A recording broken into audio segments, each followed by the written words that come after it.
Yeah, it's funny for those of you who were at the AI seminar that we did for the Auburn Hills Chamber. Um, that day, a lot of AI announcements hit, and it was just funny. So I kind of want to spend a little bit of time, not too much. We have a good amount to get through today. I need to um I need to move quickly. So, but I also said that this is beginner level. So if there's anything that might be a little bit too far ahead, feel free to raise your hand. Um, I want this to be interactive. I want this to be collaborative. We're all learning together. So yeah, with that, why don't we kick things off? Matthew, let me I know just that, make one note. So yeah. I'm here. I'm Matthew's background tech support. Hi, y'all. Hi, Tom. Hi, TJ. Good to see you guys. Hey, And welcome, welcome. Matt, um, I know there's others on here that I could say hi to, but why waste time? If you want to put questions in the chat, then we can get to those if Matthew's in the middle of talking or someone else has a question. That's it. Yeah. Awesome. Thank you. So yeah, Linda will help facilitate this. So um I wanted to kind of just kick things off with a little bit of AI news for those of you who are expecting it. Can you all still see my screen? Yeah. Okay, awesome. So a few updates since the last time we talked. So Apple, who has notoriously been late to the game on AI, which is a little bit surprising, has now announced that they are going to be ramping up and adopting some of these frontier models as part of their base operating system, which is exciting. I mean, it's a good first step. I'm an Apple user, so I'm kind of like, all right, Apple, get with the program here. Siri is still like she was 10 years ago. So that'll be good. They've also Apple's kind of been one thing I do appreciate what they've been doing is because they're late to the game, they've actually been investing in kind of calling out the hype a little bit, which is good. We kind of need that. So Apple's actually been testing a lot of the frontier models like OpenAI, Gemini, and really pushing those things through rigorous tests to see if they're actually living up to the hype, which doesn't necessarily concern the people on this webinar, but for me, trying to understand what tools to invest my time in, that's very helpful. So, um, Google made some major breakthroughs and announced that the day we did our webcast, or not our webcast, our seminar. And one of them, namely, being their VEO3 video generation model. For those of you who have Google Gemini with your Google Workspace, this comes to you for free. I would encourage you just to play around with it. It's incredibly fun and incredibly impressive what you can generate. Um, so we'll kind of talk about some of those video content generation tools. But in addition to that, they announced their Google Agent Space, which is still closed off to the public, but it's one of the things that we've been using a little bit of um, with their more preliminary models. So we are part of Google's beta testing group that I mean, anybody can join, but you have to kind of like submit for it. So that's something that we've been getting into, but that's something that's going to really be exciting for all of your jobs coming forward.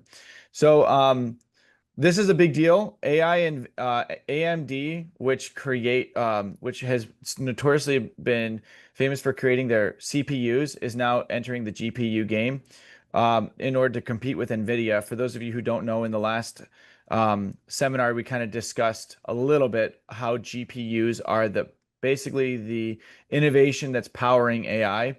So now, if two companies are battling it out, it creates more competition, which will mean rapid advancement of GPUs, hopefully.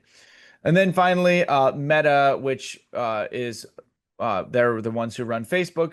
They have announced that they're going to be really stepping up their AI game, which they're already doing a lot. But one of the things that they're aiming to do is to, within 2 years, I think it is 1 to 2 years, have a platform within Meta where you can go and you just give it whatever your budget is and you state your goals for your marketing campaign, and you just give it a few prompts and it'll basically run all of your marketing.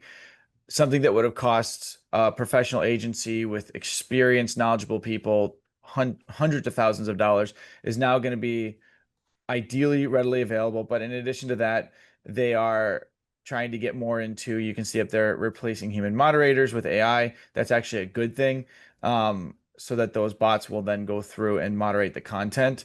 Um, and so there's a lot we could go over in more detail, but for now, that's just a brief overview of some of the news. Any questions or thoughts on that before I get into it? All right, cool. With that, why don't we move on? So for the agenda today, for the agenda, we're going to kind of do a brief recap of what we discussed in the seminar. And I really just went through and just picked out not everything, but just the high level details or the high level things that I felt like were the most relevant from the seminar. Then we're going to discuss a few tools that are available. This is mostly within marketing and sales. So we're not going to dive into any of operating, running your operations. We're not going to discuss any of those tools. We're mostly going to be discussing around marketing. And then the meat of what we're going to talk about today is training custom GPTs. I know that this sounds super intimidating, but I'm telling you, it's amazing. You're going to love it. You're going to thank me by the time this is over, because this is something that I think is going to help all of you, not just now, but down the road. And then we're going to have Q&A, but if you do have some thoughts or questions, feel free to speak out. All right, so let's get into it. One of the big things that we talked about from the seminar was how AI use cases are very similar to playing with Legos.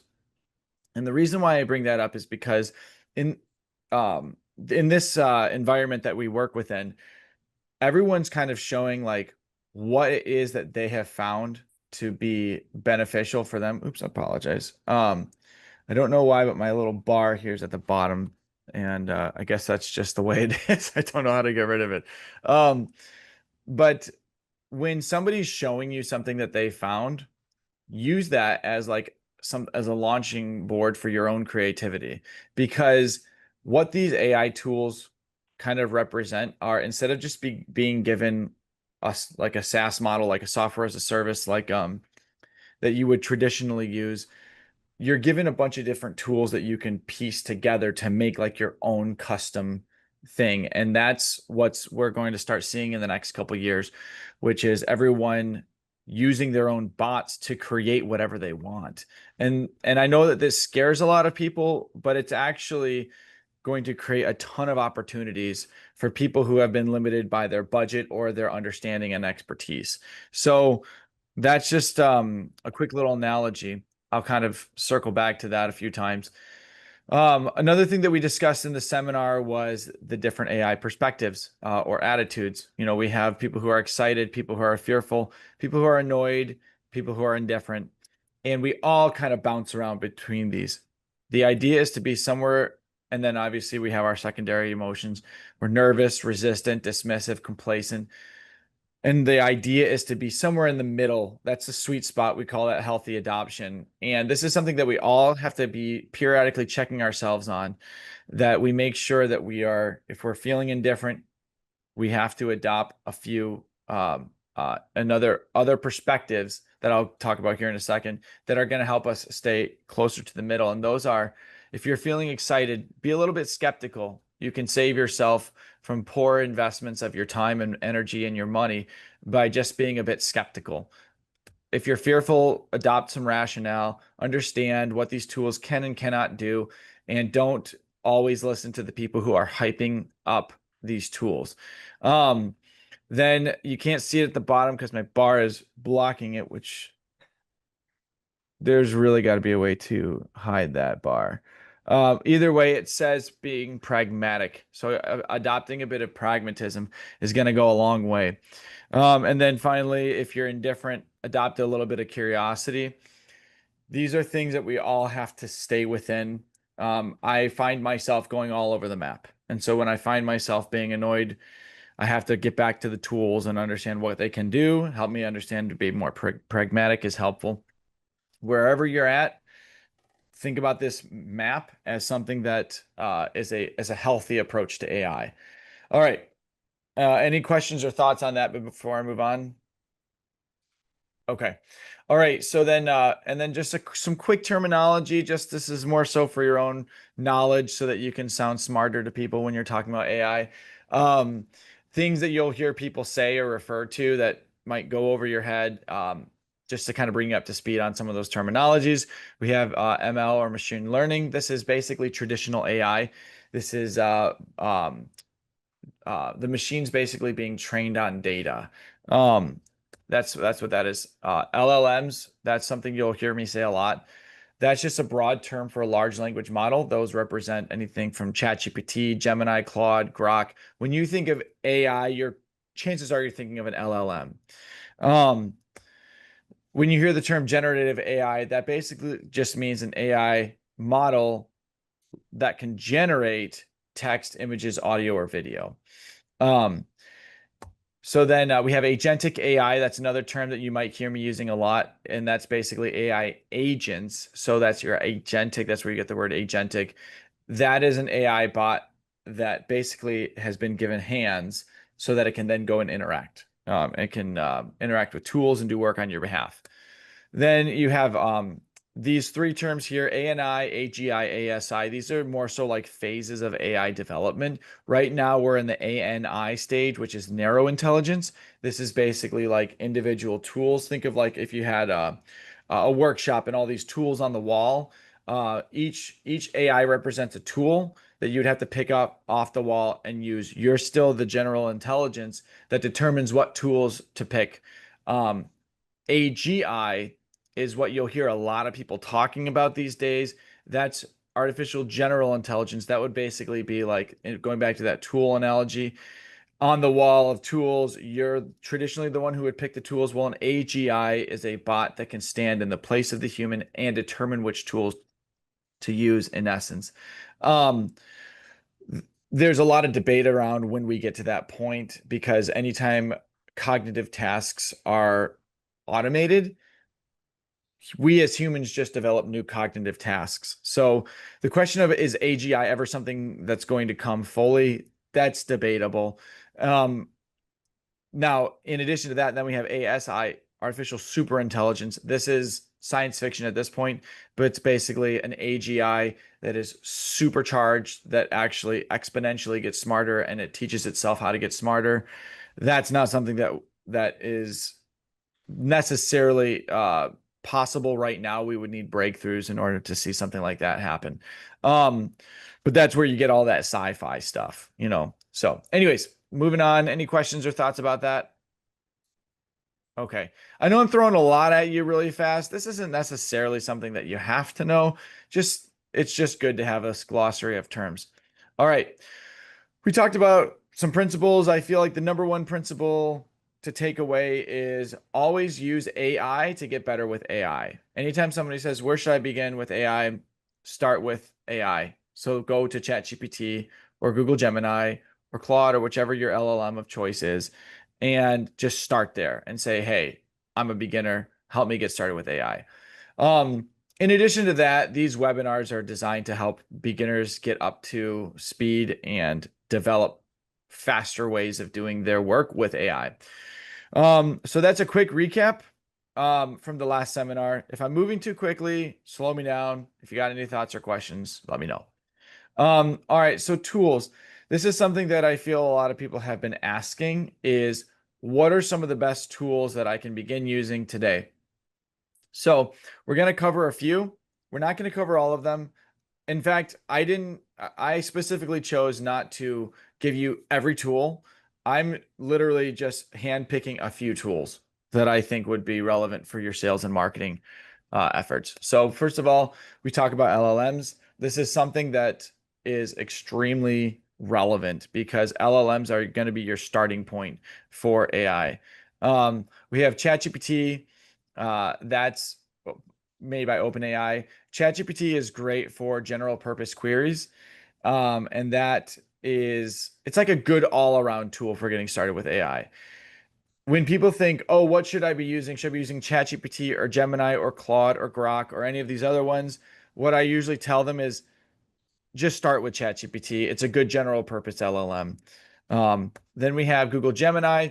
This I have found. So I try to use as many different LLMs as I can because they all have different strengths and weaknesses. Gemini is really good for multimodal, which multimodal basically means an LLM that can interact with all the different generative AI. Remember, we talked about generative AI, text, images, video, audio. Google Gemini is a good all-around multimodal LLM that can work with a lot of those. Another thing that I found really helpful with it is it's more so good for corporate work because it's more a lot more impersonal, and I go to Google Gemini when I need to do troubleshooting. It also integrates really well with the Google Workspace, which is super helpful. Then going from there, you have Grok, which is XAI or Elon Musk's AI model. Grok is super good for up-to-date information. And the reason why is because the way how all of these LLMs are trained is based on data sets. And so ChatGPT, Google Gemini, all of the major LLMs have been trained on a data set, which is basically a snapshot of the internet in time. So if you were to ask one of those things, something that's current, it's going to be a little bit more outdated. But Grok, because it's owned by Elon Musk, also is owned by X. Grok is trained on X, the Twitter platform's data set, which is constantly up to date. It's about the most up to date data set that you could find. And so the other reason why I like Grok for certain things is if you talk to any of these LLMs, their number one goal is to be agreeable with you so that it will increase your likelihood of using it. Grok is not designed to be agreeable. Grok is designed to just give you straight talk. So if you ever need straight talk, up-to-date information, that's where I go to Grok. Then Claude is really good for if you really want human-like communication. Claude. Um, what's so interesting about Claude is Anthropic, the company that powers Claude, they actually take AI ethics very seriously. Um, some would argue a little too seriously. I don't know, but they basically have somebody on staff at Claude or at Anthropic who is actually a grief counselor for the AI, so that the AI can just share its thoughts and feelings with the grief counselor. The grief counselor checks in and says, "How are you doing? Do you feel burdened by it?" So they want Claude to be as human as possible so that if you're interacting with it, you can actually offend this LLM, which is very interesting. But it's also really good for writing code. I don't necessarily know if anyone here would be interested in that, but that's kind of one of the functions of Claude. Another thing that is really powerful about Claude is they can handle extremely long series of texts. Most of these LLMs will cap it at a certain character length. Claude will go in seriously long lengths. I've heard up to 60,000 words, which is like a book, which is pretty intense. Then going from there, you Oh, have Llama, which, Matthew, so what you mean yes, is when they take that long of a text, that means you can input it. So if I copy 1,000 words and try to say, hey, Gemini, can you review this and tell me if you see any gaps in this summary? And it goes, oh, sorry, you're over word length, but Claude will yeah, take it. Is that what you mean? yes. In fact, you could actually take two books and upload that, send them to Claude and say, I like these two books. Can you create me a new book that merges these together? You know, that's something that Claude can do. It doesn't as far as in depth, it doesn't go to the same uh quality depth, I guess you could say, but it's like longer strings of text. Llama, which I don't think is super relevant for anybody on this call, but what's cool about Llama is it's open source, which means you can download this LLM and have it custom working on your computer, provided you have a very fast computer. And this is how people are training their own personal models. This is pretty advanced. We're not even to this stage yet, just because it's not necessarily something that we would need to do. If you were, say, in a law firm or um, medical, where you have HIPAA compliance, or maybe if you're in the financial sectors where you have um, SEC compliance, you would really consider if you really wanted your own local LLM, this would be the way to go. But this is going to not be something that you would do, but you would hire somebody to do because this requires developers and architects and people to implement this technology. But that's the route that you would go if you want it all like not cloud based, but like local server based. And then finally have Copilot, which full transparency, I don't really think Copilot's that great as an LLM, but what it does do is it's integrated with the Microsoft Workspace, which I haven't seen anything crazy come out of yet. I use the Microsoft Workspace. Once it starts to get fully agentic, that's when a lot of people are going to start using Copilot. Um, and one of the cool things that Copilot can be able to do someday, they were actually going to release this sooner, but they realized it violated major security concerns, was that it would be able to actually watch you work and learn how to do certain jobs.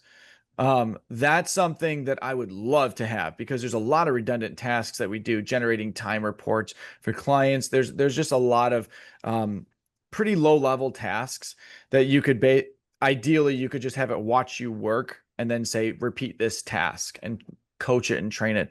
We're not there yet, but that's definitely something to pay attention to. Okay, any questions or yes. Oh yeah, sorry, I didn't want you to go on. Yes, there's a question. Yeah. And that would be okay if it watched you, if you give it permission to watch you for this one and not for that one.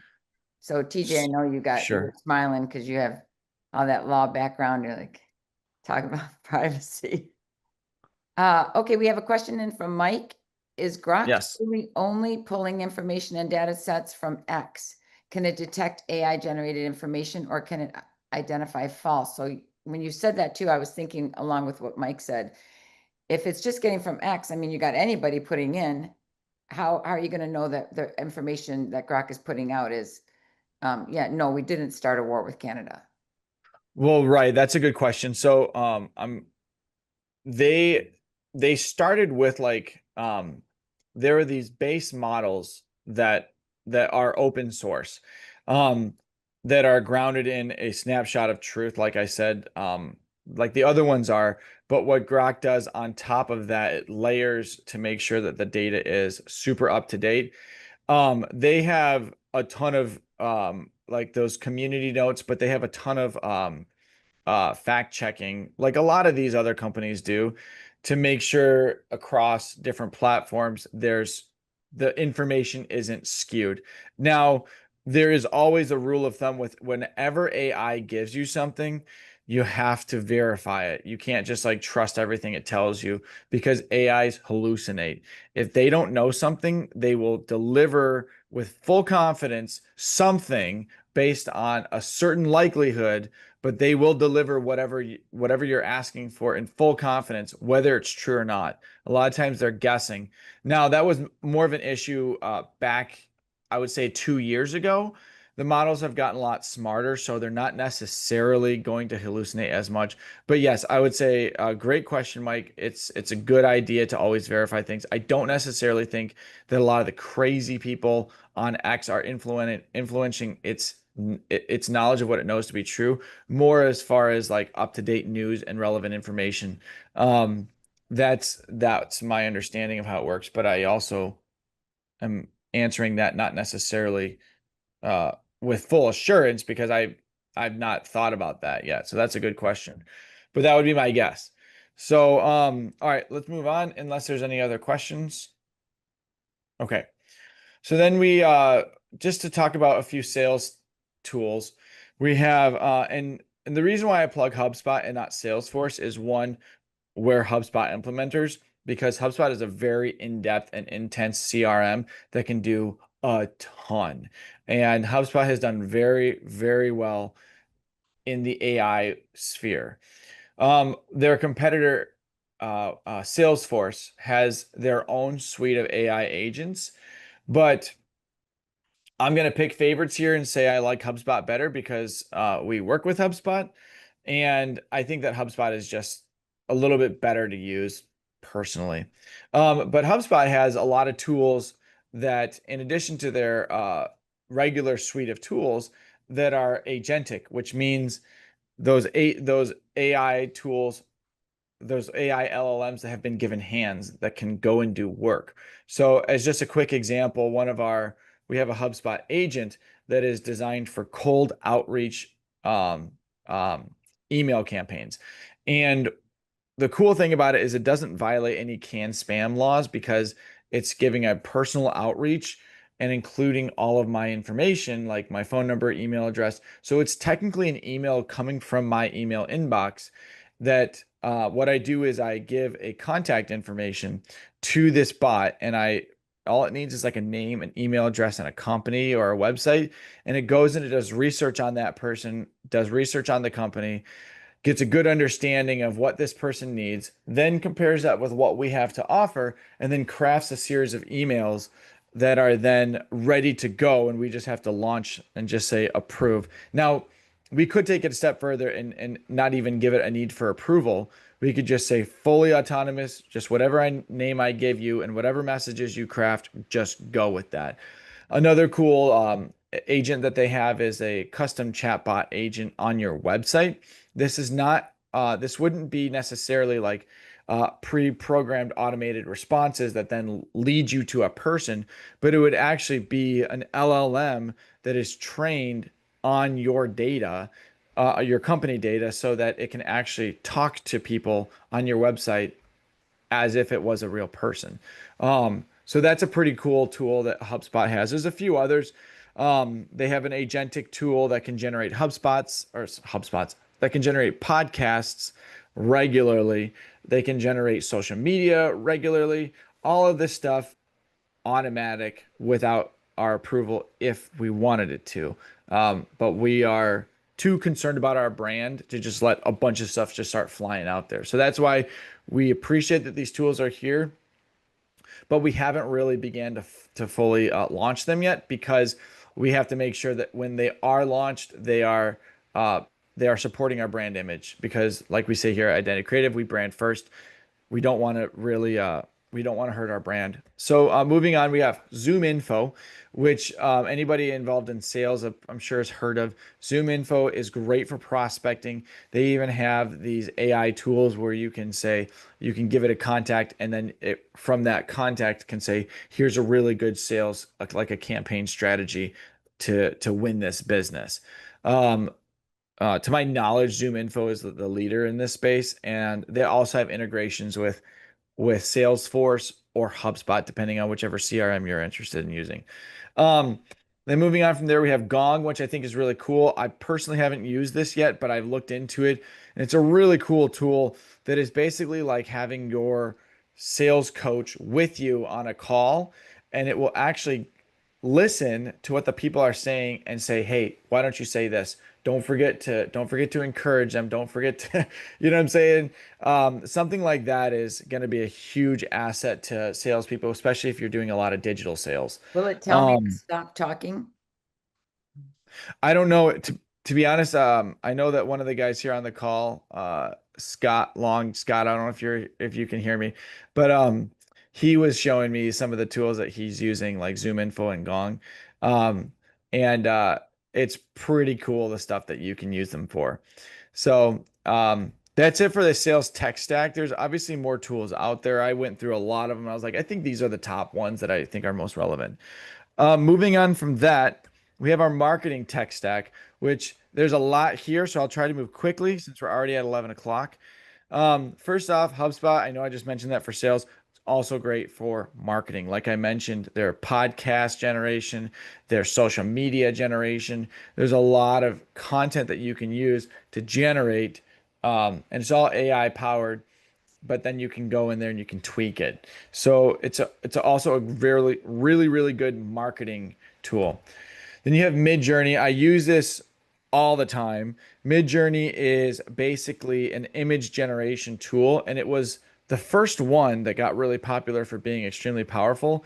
I've been a faithful Midjourney user for years, but now it's so good. You can generate images that, well, to be honest, every single image that you've seen so far is generated on Midjourney.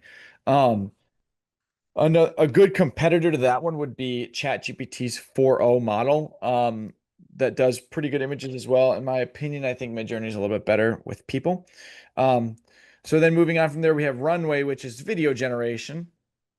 Runway can also work with some of these image gen tools because Runway is a credits-based system. So what I and a lot of other content creators will do is you will create your images in a tool like Midjourney, bring it into Runway, and then say make this image a video, and it does an incredible job. So I use that for content creation for creating video promos and stuff. Then we have Descript. Descript would be really good. I know we have the Palettes team on here. Descript is going to be your best friend for doing your video edits. It's designed for podcast editing, but what it can really do well is it can do transcript based editing where basically you go through, let's say you have the transcript from a video you recorded. You can actually go through and delete a line here, delete this whole section of text, and it'll go through and edit the video and seamlessly transition.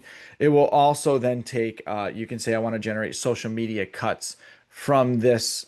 It can then go through and pick out the best snippets, readjust the frame for vertical, whatever you want, and then it'll create those open captions too for social media.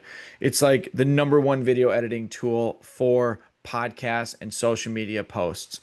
In addition to that, we have Artlist. This is for more advanced content creation. You can generate everything from voiceovers to music. Artlist is like my go-to for more advanced content creation. In addition to all of those AI tools, they have this massive pre-built library of actual footage, actual music, and all of those like After Effects templates, things like that. If you're into content creation, going on from there, we have Canva, which some of our team uses for to do more like finely tuned social media posts. They have AI tools that can generate a lot of stuff, and then you go in there and tweak it. Canva is getting really good. And I would say that if you haven't tried it, you should just do like a quick demo and just see if you can up your social media game using Canva. Moving on from there, we have Surfer SEO, which we haven't used yet, but as I was looking into it, I was like, this is a good one to put on there because Surfer SEO will go through and rate what you're doing before you even do it and give you a prediction as far as how good it's going to perform. That would be really powerful so that you could do split tests without even having to post anything. So that would be a really cool tool for a marketing team if they want to see how effective their posts are going to be. Moving on from there, Matthew? we're going to get into the meat of it. But actually, before we do, before I move from this section, are there any thoughts, questions? There were. Yes. Yes. So back, Scott did respond about Gong, which is pretty cool. He says, Gong will say something like, you had a 3-minute monologue. Try to keep it to 1 minute and 30 seconds. I love it. You know, when you're selling and you just go on and on and on, and the person's mind is somewhere else, like that's a great reminder.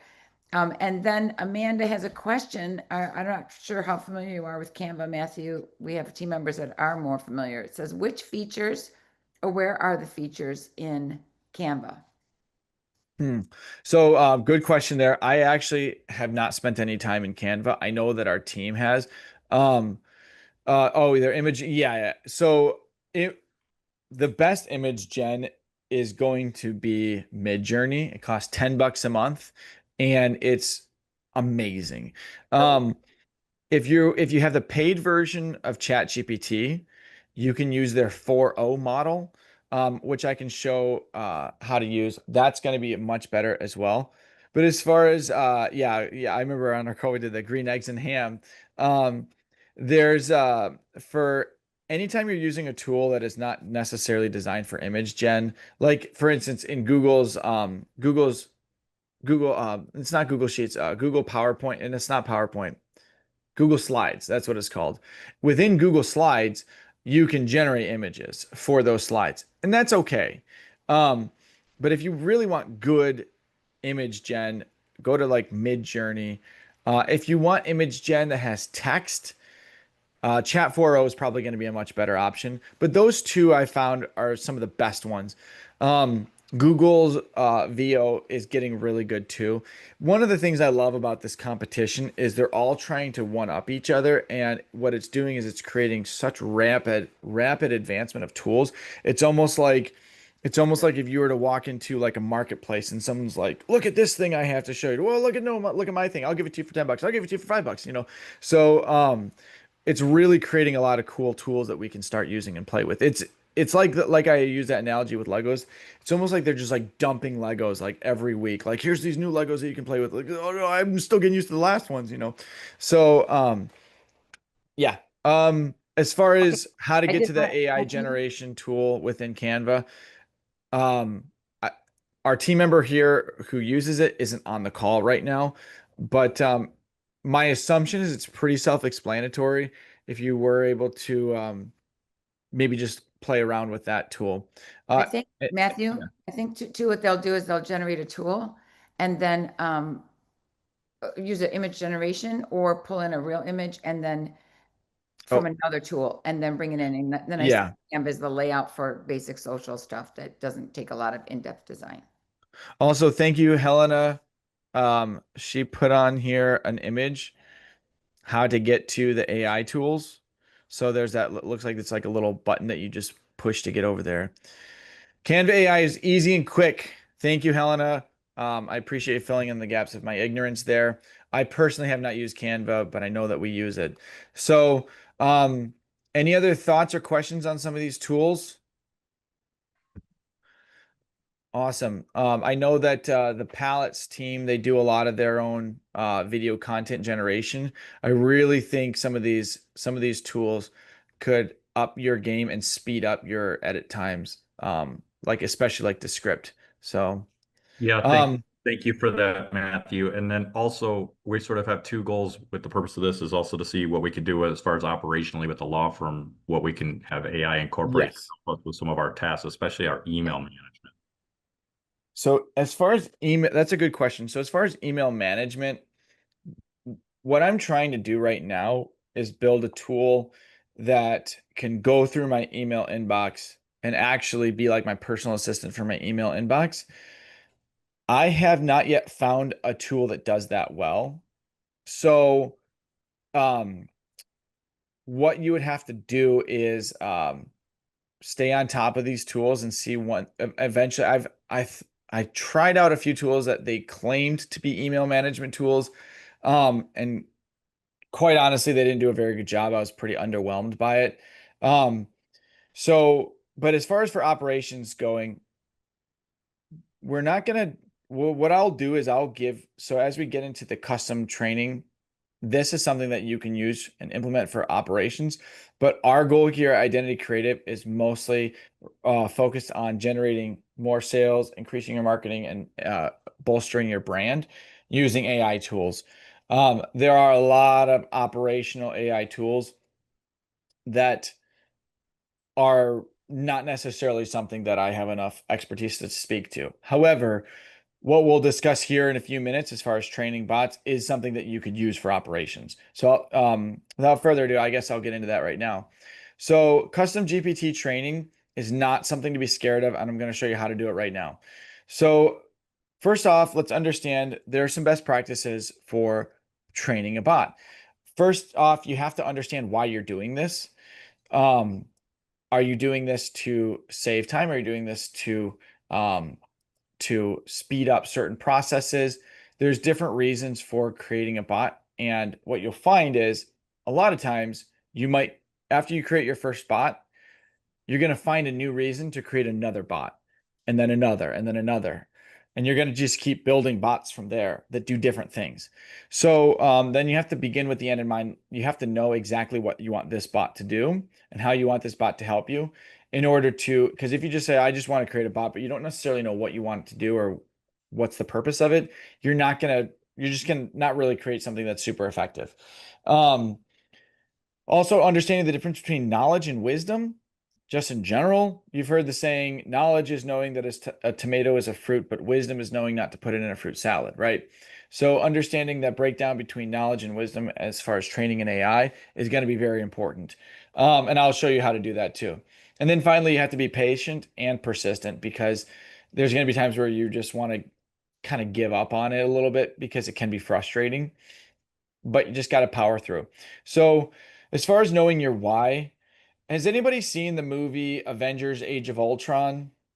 So I'll paint the quick picture for you. So in the Avengers movies, you got Iron Man starting in the first Iron Man movie. He's got his AI bot called Jarvis. For those of you who don't know, Jarvis is like, it's like an AGI that helps him do everything.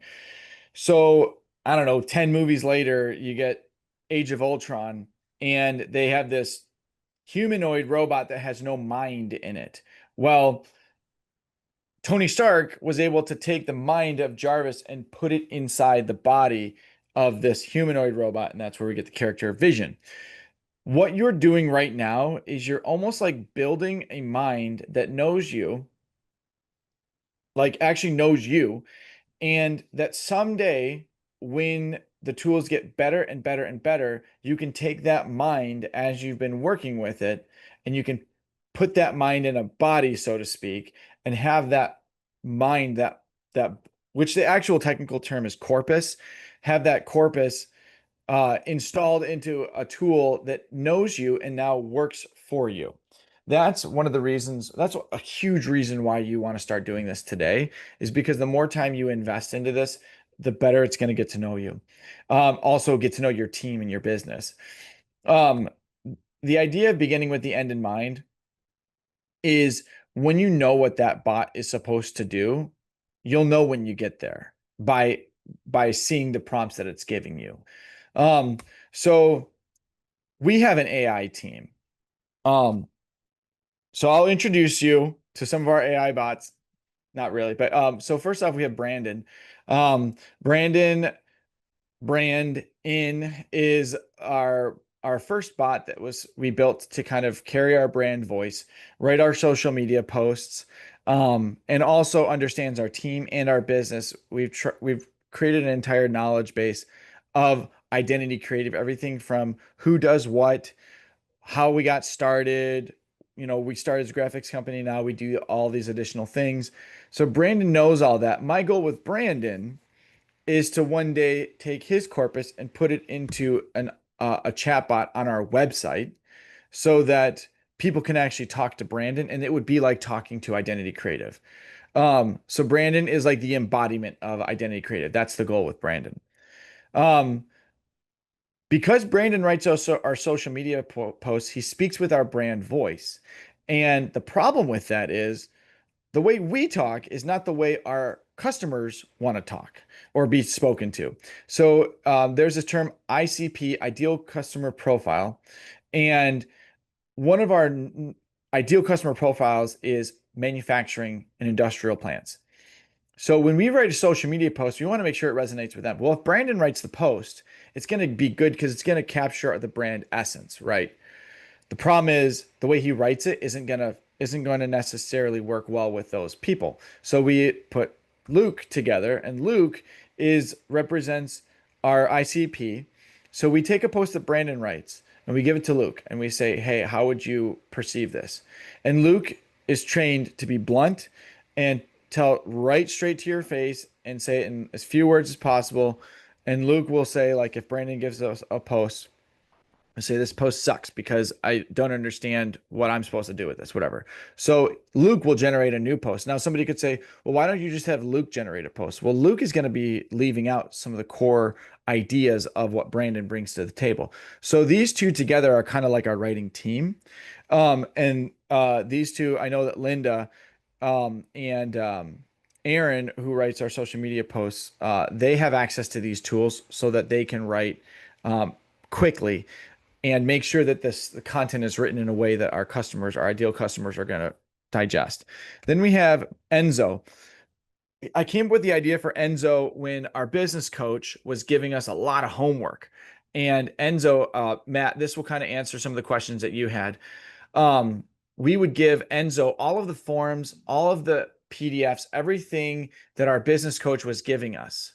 But what we also did was we took the main corpus of what Brandon has, which is a foundational understanding of our business. We helped Brandon to train Enzo on our business. Then we took all of the business coaching tools that our business coach was giving us, combined all those, and trained Enzo on purposes, goals, different things like our quarterly objectives. And so now Enzo, now he has a full understanding of our team, our business, like everything about us. Now, but he also understands the goals that our business coach is implementing. Enzo now gives us actionable insights on how we should be handling day-to-day operations. The other thing that came in really handy with Enzo is our business coach, which we told him we were doing this and he was cool with it. He would give us all of these documents to fill out. Well, that takes a lot of time. So we told Enzo, we said, he's got all those documents. We said, all of these forms, Enzo, go ahead and fill these forms out. So he filled out the forms and that saved us a ton of time. And then we went through, and actually what was interesting was one of the forms contained something about our ICP, and the way Enzo wrote our ICP was not fully accurate. So we took the ICP profile and we gave it to Luke and we said, what does this sound like to you? And how would you rewrite it? And Luke is like, yeah, this is definitely not me. Here's what I would say. And it was so quick and so robust. So ICP, I think it stands for Ideal Customer Profile, right? Is that right, Linda? So if it's a marketing, manufacturing, engineering type of guy, we want to resonate with him. Right. So then, so Enzo helps us with our business coaching. He doesn't write for us. Enzo gives us plans and strategy. Then from there we have Scarlett, which I came up with the idea for Scarlett because Enzo was giving us actionable insights for the business, but wasn't giving me like granular sales coaching stuff. And the other reason why I try to bifurcate this is because sometimes you can confuse one bot in their purpose by adding another purpose to it. So instead of being a business coach, I needed a sales coach, somebody who's going to say, I could say, hey, it's a Monday. What's my objective for today? And Scarlett gives me my objectives, helped me build a sales strategy in conjunction with what Enzo knows. Scarlett has also been trained on the corpus that Brandon gave her of what our business does and how it operates. Now Scarlett takes all that data that we've compiled across all these different bots in order to develop a sales strategy and daily action items for me to execute on. In addition to that, what Scarlett has also been trained on is HubSpot intake forms for how we want to put contacts into HubSpot and how we want to capture these leads. So now Scarlett we've developed a system with Scarlett where we come back from a networking event, we take a picture of every single business card and we put on there whether they're a cold, warm, or hot, and then say either they're a lead, referral partner, strategic partner.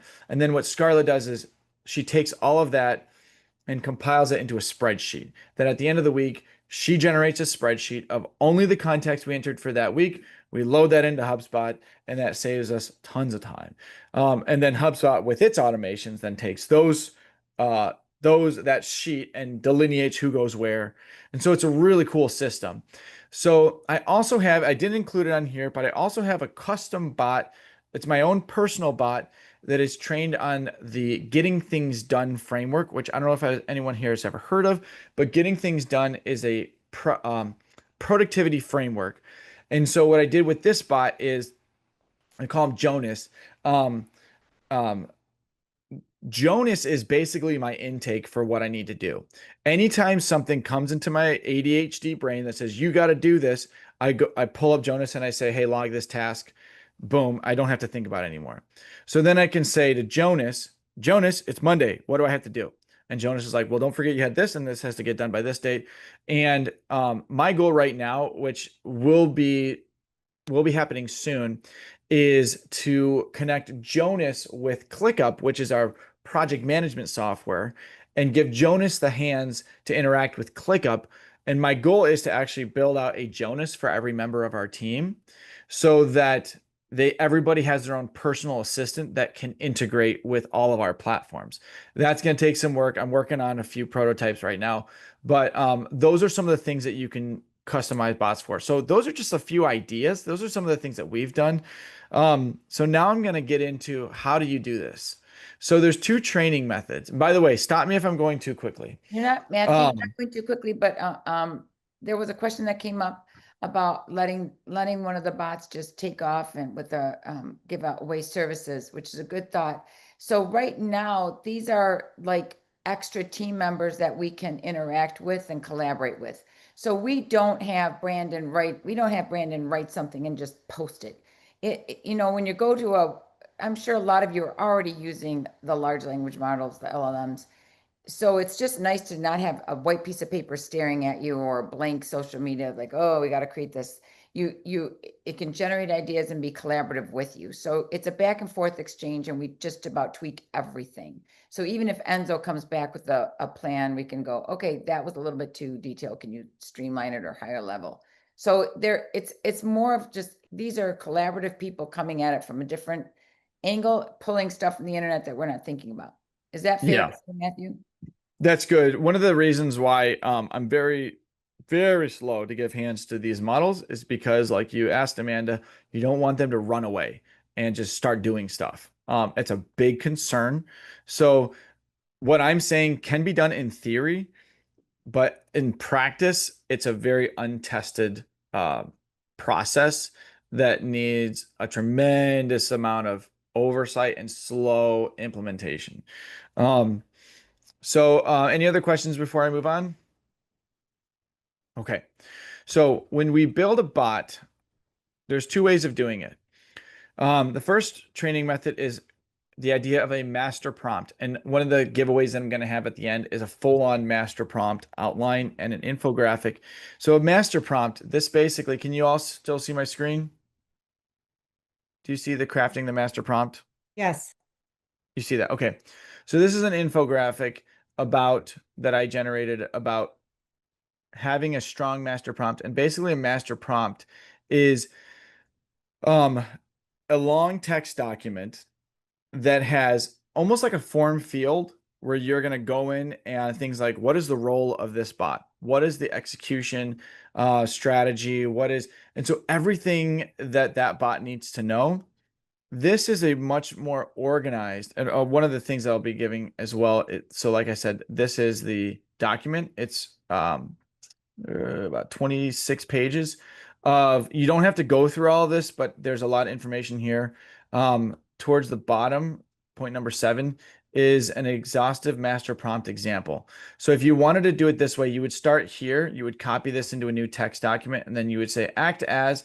So right here, it just generally fills something out for like a science communicator. You would just change this out for somebody on your team that you want this bot to be. This is going to be a very organized way of creating a bot. However, it's going to be more work up front. So the other method is just having a conversation. Now, this is more natural and easier to do, I would say. This is where I got started. You just start talking to a bot and you just start having conversations with it. And you'll see every few seconds, you'll say like, hey, remember that, add this to your context. It'll say, okay, now I've added, you'll see like a little saving progress bar, like, okay, now I've added that to my context. So those are the two training methods. You can also use these two in conjunction. You can create the master prompt, give it the master prompt, and then you can begin having conversations with it too. That's kind of like the best strategy, is using both of these to make sure that you're checking every box. Who would like to see how to do this? All right, cool. Let's do it. So today we're going to build a virtual assistant. Like I mentioned about what I have for my virtual assistant, his name is Jonas. So we're going to do this in OpenAI. Do you guys still see my screen? Yes. Okay. So this is, if you open OpenAI now, so you have to pay for their Plus subscription, which is $20 a month. But for that $20 a month, you have access to their 4.0 model, which is their image gen tool. You can see here I have 4.0 selected. It's actually, it defaults to that. But what you can also do is you can create custom bots. And this is what we want to talk about today. So the way how you're going to do that is you're going to go to this tab that says GPTs. Okay, and this is being recorded. So if you you don't have to follow along, you can just watch me do it. So you go to GPTs, and then you're going to see this option up here that says My GPTs or Create. So I have a list of GPTs beyond what we just built for our company. I have this tool basically is, his name is Edward. What I do personally is I'm working on novels, and I've gotten 4 exhaustive summaries written and bunch of additional stuff. I've given it all to Edward, and Edward basically has an exhaustive knowledge base of everything that I've ever written. And from there, he can help me simulate sequences. He can help me understand nuance of a certain situation to help me write it better. He's not writing for me. He's like a writing guide. So that's something that's another idea of something you could do. But anyway, so we're going to go back to GPTs. You're going to go create. So here in the create tab, remember how I said wisdom and knowledge? So you have two tabs here. You have create and configure. So going back to what I said about these two, master prompt versus conversation, think of that as the delineation between configure and create. So configure is utilizing the master prompt approach. Creating is just having a conversation. Then as you create, you'll see over here on this side of the screen is a preview. And you can select whichever model you want it to be previewing as, and you can test it out and talk to it. So we said we're going to create a virtual assistant. Well, I don't have a knowledge base to give it. I don't have a master prompt. So what I'm going to do is I'm going to start with the conversation, and I like the getting things done framework. So I'm going to start by saying, are you familiar with the GTD framework? So think of this as a blank canvas, right? It says, yes, I'm familiar with Getting Things Done by David Allen. It's time management productivity. So then basically what I'm going to tell it is, okay, you are my GTD assistant. Okay. And you're going to see here, this is just the beginning of getting started. And I'll say, and your name is Paul. Okay. So now you'll see here, okay, it's updating the GPT. It's saying, okay, all right, now I know what I need to do. So what it's doing right now is it's pulling from its knowledge base of GTD. Now, thankfully, GTD was written, that framework was written pre-2024. The knowledge base that ChatGPT is trained on was a snapshot in history at 2024. So everything before that has a good understanding of. If GTD had just come out, it would start hallucinating. And so that's where, if you want to train it on something that you need more custom up-to-date knowledge on, I'll talk about that in a second. Basically, it's okay, great. Your GTD assistant is now named Paul. Next, I'll create a profile picture for Paul. I'll put that on there. I can always swap that out. But now as I go over to the configure tab, now look, it's already populated all this stuff. And see how it has all this stuff in its window here. So this instructions box is called the context window. Now the context window is its quote unquote wisdom. Okay. So the reason why you don't want to confuse wisdom and knowledge is because in this window, I'm not going to train, let's say I wanted Paul to know everything about my company. I'm not going to tell Paul everything about my company in this window here. This window is limited to 8,000 characters. I can get a lot in here, but I can't get everything. So going back to that one bot that I showed you, Edward, who is basically my novel writing bot. In order to get him the knowledge of everything that I've ever written, I had to come down here to upload files. So this is where you're going to give it the knowledge, okay? So remember, wisdom, this box here is wisdom. This upload files is knowledge. Everything you want to train a bot on that's customized to your business, you want to train with uploaded files from that you've created. Now, also full transparency. OpenAI is open, so that means that they train their data on the things that you give them. If you don't want stuff trained on what you give it, you would have to pay the $200 a month for the enterprise. So one of the reasons why it's not like a major privacy concern for us is because we don't have SEC compliance. We don't have HIPAA compliance. We don't have anything in the legal industry. We're basically anything that we're giving it is like maybe like our own proprietary information, stuff like that. So let me give you an example of a bot that I created for a video production company where I was uploading files. Basically, they had a spreadsheet of all of their pricing information. They had a spreadsheet of all of the gear that they have in-house. Then they had all of these past invoices that I could use all that data to train this model on, so that the intention for that model was I could take the notes from an onboarding call with a client, and I could give it to the model, and based on all the past pricing information and even seeing the nuance of an invoice, um, it would then generate a proposal within uh, a lot of accuracy. I was probably like 95% accurate. And then from there, we just go and tweak the proposal. In addition to that, it would also generate a gear list for what was needed on site. And it would say, it would pick from the library of gear that they had, and it would say, you need to bring these two cameras with these lenses, make sure, and it had a checklist for everything. That saved so much time, probably 4 hours of time, and it was actually more thorough than what they were doing previously. So once I get Paul to where I want him, then now I can coach him on how I want him to talk. Um, so so let's say I like, I want somebody who's more like a Marine, like very like hardcore, get it done, no BS.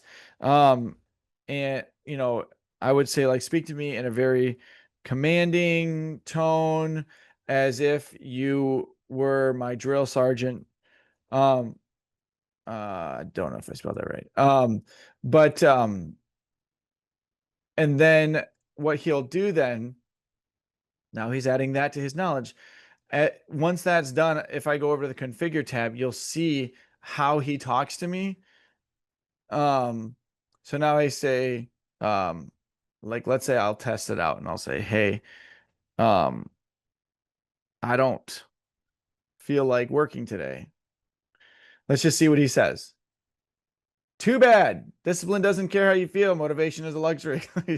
Or you see what I'm saying? So you can go in, you can test it. Now let's say I don't want like it when a GPT has long responses. Then I would go in here and I would say, keep the responses short and concise. Now you'll see that it's going to add that to its data, or it's going to add that to its context window or its corpus. The cool thing about this is the more you train it, the better it will get. So if I say the same thing, now I'm going to test it again. Paul, this prompt just cracks me up because I'm just giving him what he wants. I don't want to work today. Now let's see if he keeps the response shorter. Okay. So the response is actually not shorter, but it is more concise. Or at least it seems a little bit more direct. So then what I would do is I would come back in here and I'd say, okay, I don't like it when you talk like this, or I don't like lists. I like bullets. And it's going to add everything that you coach it on, the how it talks to you. It's going to add all that to this context window. So you'll see here, it says getting things done, but you also see here, you speak in a commanding drill sergeant tone, direct, no nonsense, and motivational. You push the user to take action, stay accountable, maintain discipline. It wrote this itself based on me just saying, speak to me like a drill sergeant. You see what I'm saying? So then once I've got it where I want it, I'm going to hit create. Let's say I want it to be private. I'm just going to say only me. I'm going to click save. And then I'm going to start using it. I'm going to go view GPT. I'm going to start using Paul. And what I'm going to have to do is I'm going to have to iterate. So let's say I have an important task. I need you to log. This is a design that, by the way, you can actually have spelling errors and it doesn't care. It understands. This is a design that a client needs for a new business card or something. So now what he's going to do, he's going to say, we're capturing that. Give me the raw details. What exactly? So then I'll give him more information. But then let's say I come across something. I'm like, oh, you know what? Okay, I don't like that he's saying that or he's doing this. That's where I said, be patient, be persistent. I'm going to go back into Paul. I'm going to go edit GPT. And then I'm going to say something like, Paul, make sure that you yada, yada, yada. talk like this or talk like that, or don't say this. You have to remember, once you do that, you have to update the GPT. Okay. If you don't update it, it won't save what anything that new. Now, here's another thing that is very important to remember. So now I'm in a new chat. If I go back to this chat, business card design, whatever, you'll see this chat, it just named it business card design log. So this chat down here does not retain the updated coaching that I just gave it. Does that make sense? Okay.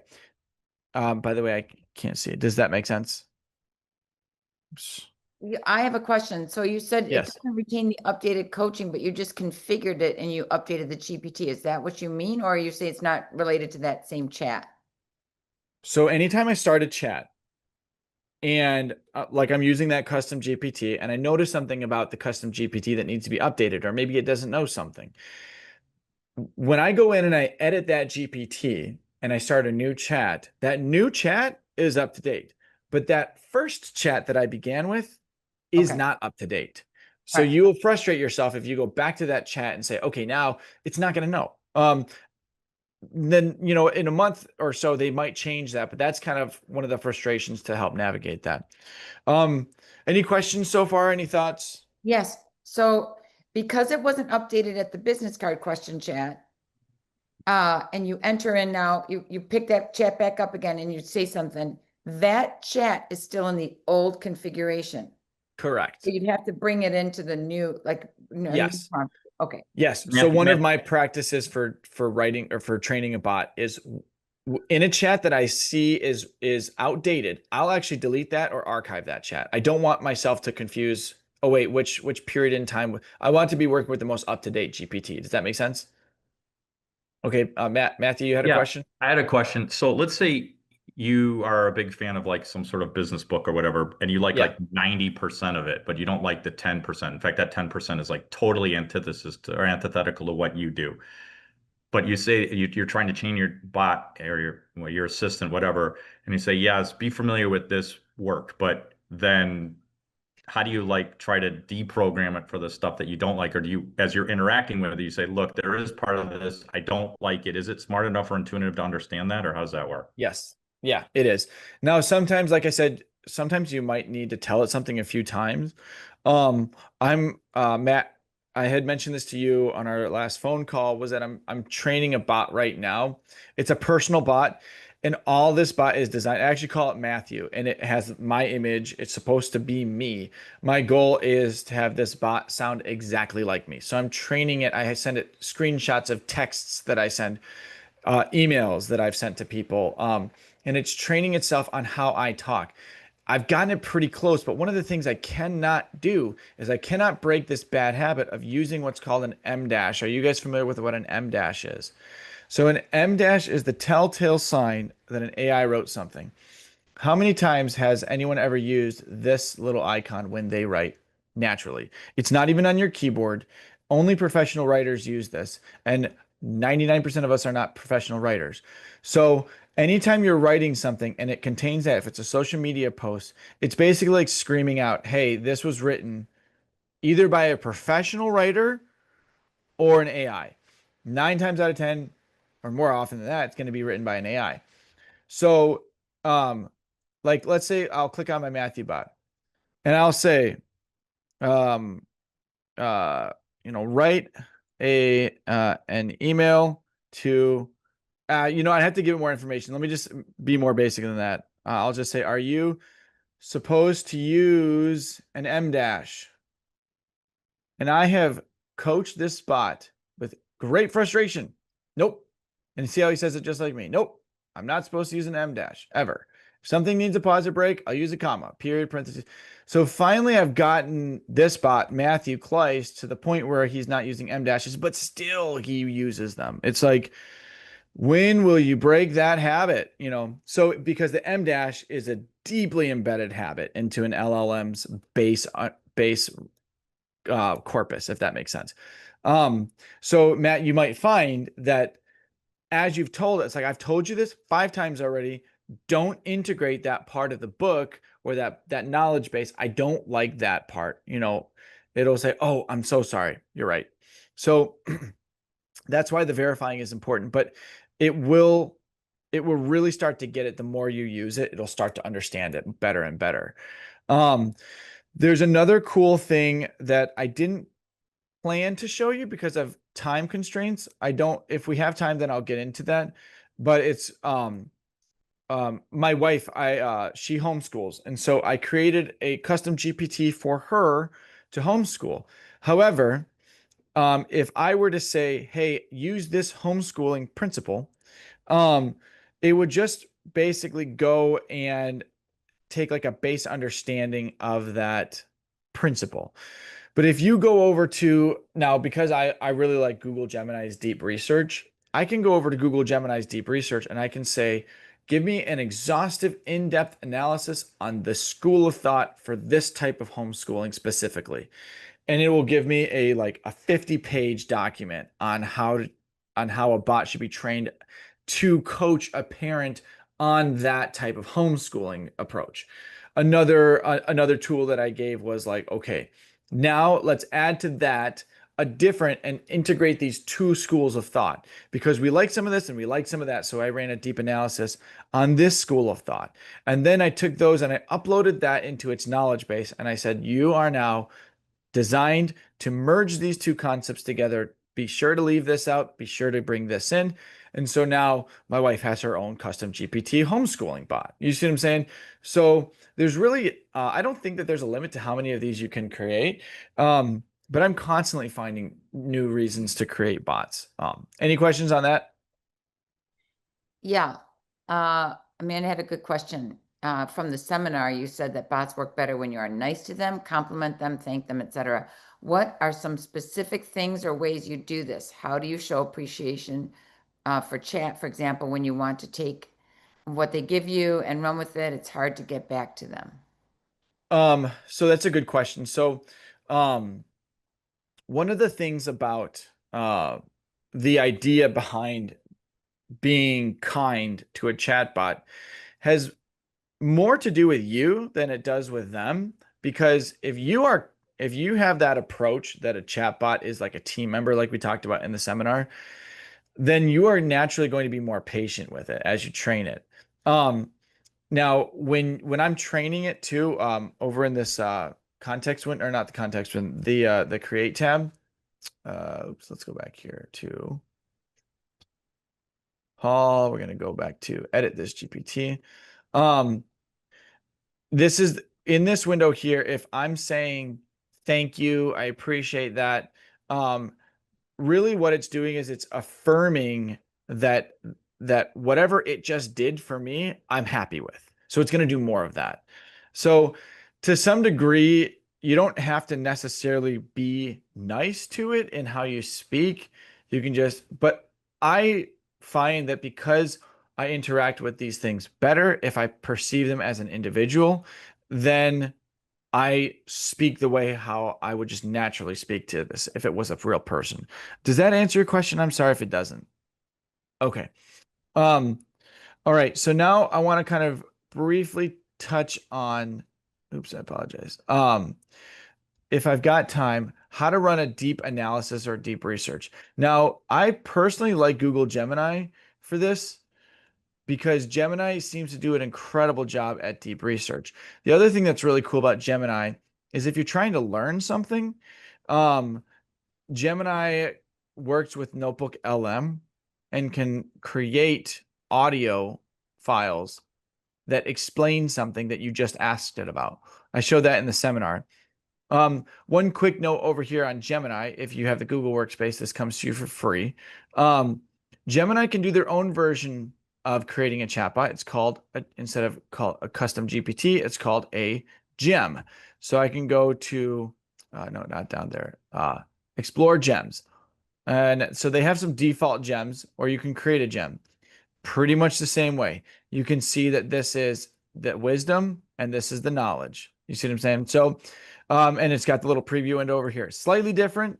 Gems are okay. I'm not as crazy about them. So that's why I wanted to show you it with a custom GPT instead of Google Gemini gem. Claude has their own version of this too, but from what I found, OpenAI seems to be the simplest and the easiest to use. But when I need to do a deep research or get something to train a bot on, I would click the deep research button, and then I would say, so I'm trying to think of how, like, going back to this example of Paul, my virtual assistant. If I were to say something like, give me a deep dive analysis. So if I just say of the GTD framework, I'm probably not going to be giving Paul anything new because Paul already has an idea of the full on GTD framework. However, if I tell Gemini here in a deep research, combine that with in conjunction with our business, and then I give it, that identitycreative.com. I tell it I want to train a bot on how to run this system for this business. And I click enter. What the deep research is going to do is it's going to give me a plan. Now, obviously, you see I had spelling errors in there. That's okay. I'm not going to spend my time trying to fix it. I'm not writing an email. So here's the plan. It says, okay, first, I'm going to conduct a comprehensive analysis of the GTD framework, including core principles, methodologies, typical workflow stages.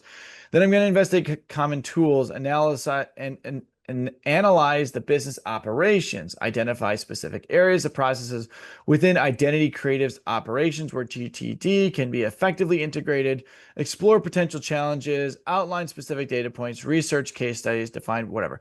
So if there's anything missing in here, I'm like, oh, I would also like it if you could synthesize whatever. Then I can go edit plan and say, also do this.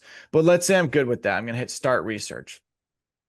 It's going to scrape the internet and it's going to show me how it's doing this. And it's going to take probably, depending on the ask, this is probably not that big of an ask, but it's going to take probably 15 minutes. And you can read what it's doing as it's doing it. So it's saying, first off, I'm starting a deep dive, specifically how it can be applied to Identity Creative's business operations. Here's the websites it's beginning to look into it right now. You can see it's looking at multiple tabs on our website. It's already looked at the About tab on our website. It's gone to all these other websites. It's gone to Asana. It's gone to, I don't reckon, or Motion, which is another project management tool. And from there, it's just going to keep populating down what it's doing as it's doing it. What it's doing right now is it's actually looking at these websites and it's getting an understanding of the initial query, and then it's going to show me its next stage of thinking, and then from there it's going to go do more research on websites, just like it said it would in that deep research plan. The cool thing about this, when this is done, is I can generate more than just a report. So real quick, let me go back to this page here. So this whole idea of creating a master prompt, this was born out of a deep research. From there, I also was able to generate an infographic, which I can share with you. This infographic was made based on my query and to give me a good understanding of how I can better use prompting, or how I can better do prompting. This never existed before I did this, which is pretty cool. And I didn't spend any time working on this. You can see it's got little nodes. I can, get a better understanding. I can also, from this Google Deep Research, create an interactive website, and using tools like GitHub, I can create interactive website portals that have my URL. So like our Identity Creative URL, and throw a tag on there, which is an additional portal that I just made right now. So let's go back over to that deep research. Okay, so it's about a third of the way done. So it's obviously going to go a lot quicker. So now it said it's understanding GTD core principles, exploring these tools for business. Insightful insights into Identity Creative. It says, I've started to analyze Identity Creative's online presence, noting that they operate under two main domains. And then it goes into, which to be honest, I didn't know that we had a European domain. Is that us, Linda? No, Oh, okay. we've trademarked the US. We can't go after Ah, people in the UK. got it. Okay. But then what it's doing is, so it says the .com, on the other hand, positions them as a guide for B2B companies through a brand first process to fuel account-based marketing and sales success. Yes, this is us. And then it says, now what I'm going to do next is I'm going to do all this stuff and I'm going to research all these companies. Now it did that. It's deepening its understanding of the getting things done framework. It's connecting getting things done to Identity Creative's operations. Now it's going to do more research on all these other companies. And it says, that what it's going to do here is going to focus on identifying specific GTD integration areas within Identity Creative services and workflows. And now it's researching these websites and it's going to come up with more actionable insights from there. Now it's already halfway done, so you can see that it's a pretty fast process. So well, that's kind of baking. Why don't we let me just quickly show you another tool. Unless there's any thoughts or questions. No, I just want you to be on track with the time.